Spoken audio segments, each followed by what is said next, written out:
bagay sa'yo, David. Oh, bagay, okay. Oh, ayun, happy si nanay.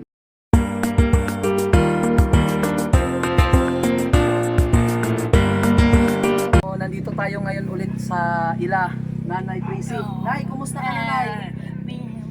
Ha? Okay lang? Oo, may. Kumain ka na? Kaya nagbili tayo ng snack, Ate Roslyn. Ito. Saan yung ibang anak mo, Ate Roslyn? Wala po dito, kuya. Wala dito. Ayan. Ito, Nay. Gusto mo to, Nay? Oo. Ito na lang kay Nanay. Ayun ha? Ayan guys, so binisita natin sila Nanay para kahit papaano matingnan natin yung yung kalagayan ni Nanay. So nagdala tayo ng snack. May dala pala akong damit dito na tulad nito, bigay natin kay Nanay. Ayan guys, so may dala tayong damit dito. Tulad nito yung t-shirt for ako ng yung bata na may sakit sa atay. So ayan, bumili kasi tayo ng karaan. Nay, suotin mo daw kung kasya sa'yo. Kaya? Ayun.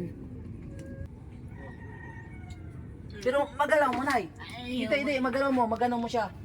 Ang kamay. Hindi, galawin mo daw. Galaw. Wala talaga. Ganon-ganonin mo, Nay. Ganon-ganonin mo. Ganon-ganonin mo lang. Para maano siya, maano yung ugat niya. O straight, ganon-ganonin mo. Galaw, balik mo daw, balik. Ibalik. O, galaw mo daw, Nay. Ganyan na yun. I-straight mo, sige. O, ganun. O, para tulungan mo yung sarili mo, magalaw-galaw. Oo. Yan, galaw-galawin Hindi mo. routine ko yan, balik. Gabalik talaga siya. So ayun na guys, hindi na rin tayo magtagal, magpapaalam na rin tayo kasi kaulanin na. Ayun, binisita lang natin si Nanay. Ayun, paalam na. Nay, bye-bye na, Nay. Bye-bye. Bye-bye, Nay. Bagay sa'yo, David. Oh, bagay, okay. Ayan, uwi na tayo. Ingat po, sir. Salamat. Ayun guys, ito yung daan dito.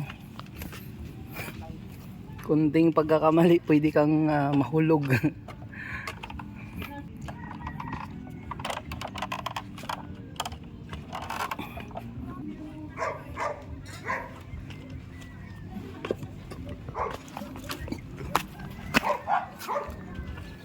Yun.